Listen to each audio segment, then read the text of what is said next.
One of the biggest blogs on the internet went from having 24 million monthly visitors to 1.9 million monthly visitors in 2025. And this had people freaking out and asking whether or not blogging is truly dead.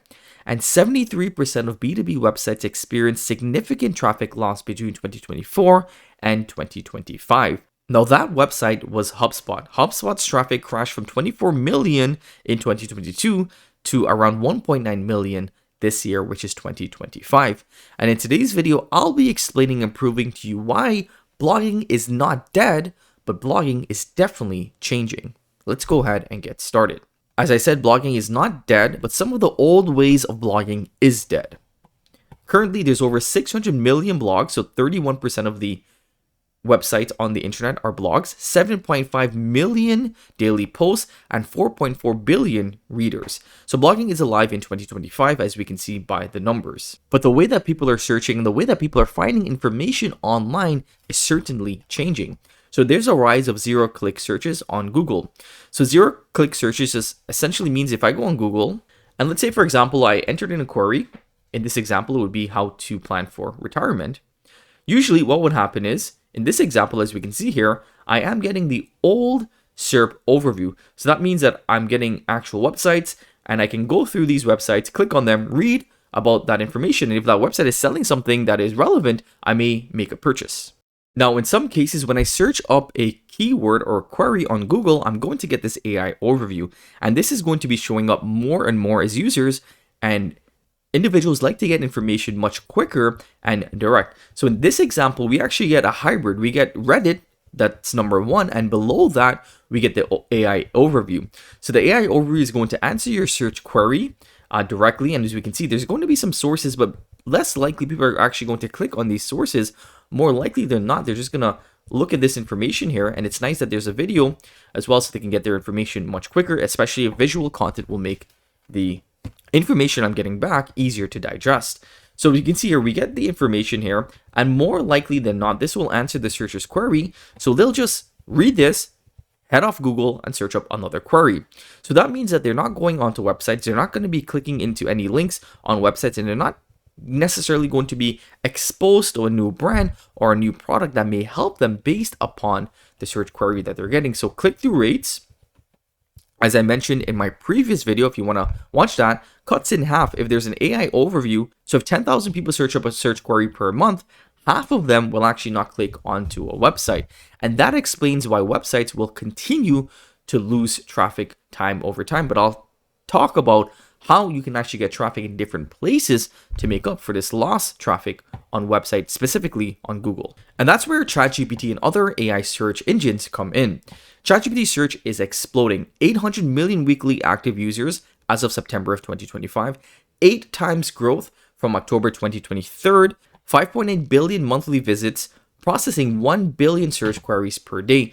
So more often than not now, when you search things up on ChatGPT, it will actually use the web search mode. So that means it will go on the internet and get the best information from those places. So for example, if I wanted to search up something in my local market, like best salons near me, if I'm a business and I'm a salon, I'm going to want to try to rank my business and have my business show up when someone searches up a query that's related to my business. So for example, look at these businesses here, right? These businesses here are going to be seeing a lot of traffic and a lot of business come through from people searching up and then being shown up on ChatGPT, because again, ChatGPT is being seen as an authority within the space, and in some younger audiences, it's more of an authority than Google. So people will take what they say as gospel, and if ChatGPT is recommending a business, it will inherently be deemed as a high authoritative business or good business to work with.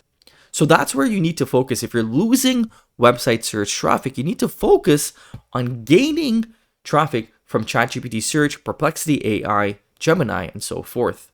A free tool in which you can use to track your AI overviews and where you're ranking in ChatGPT is using Ahrefs. So all you have to do is set up your domain on Ahrefs. You connect your Google Search Console, and if you click onto your actual website itself, you'll be able to see where you're ranking in Google AI overviews where you're ranking in ChatGPT, Perplexity, Gemini, and Copilot. So this gives you a lot of rich data to see if you're actually ranking in different places. So again, if you're experiencing low traffic volume on websites, or if you've lost traffic, work on getting back that traffic. But in the meanwhile, simultaneously work on also getting cited by AI in Google's AI overview or ChatGPT. And the way to do so is by becoming an authority within your space. I've done a whole video on that. It was my last video. So if you want to check that out, check out that video where I talk about how to rank on ChatGPT, Perplexity AI, and get cited by AI. So what's working in 2025? Quality over quantity. I preach this all the time. The top post has less word count, so maybe between 1,500 to 2,000 words, but it's deeper research. So that means that you need to take time to create content, and you need to take time to create high quality content. And a tool that you can use that I believe is the best, and I may be biased because I created this tool, but I created this tool to fill this need that I had. And this is the tool that I've used to actually grow this client of ours in the past couple of months. And it's allowed me to create a automated process to create content, but also create really, really good, really in-depth content. So for example, the real-time blog post generator will actually go out and search the internet and pull the best, most relevant, most up-to-date information for that search term, and then use that information with the latest model to then write a really in-depth, high-quality content. And we're working on integrating images, so you'll be able to generate custom images. You can generate custom HTML as well, and internal links when you're creating content. So not only is it web search, it's going to be highly optimized, and it's going to be relevant and in-depth content that's going to be different from any other AI generator. So if you want to check out WordRocket, just click the link in the description below today's video. It's completely free to try. Video integration, so post with video gets 83% more traffic. I showed you guys how to create a video overview for any blog for completely free. Head over to Notebook LM, you paste in your content. Once you paste in your content, then you'll be able to click video overview. Let me go ahead and show you guys some of the videos in which we're able to do, right? Paste in your content from your blog, click video overview, and you get a beautiful important point that E is for out perfect content. road. And that's your the awareness, easiest, most affordable way you can create a video overview for any of your content that's ranking. Authority matters, so original expert content outperforms generic material. Regular updates. This is a very, very good point. If you have content that's ranking, that's doing well, and you want to get over the hump, update it with new content.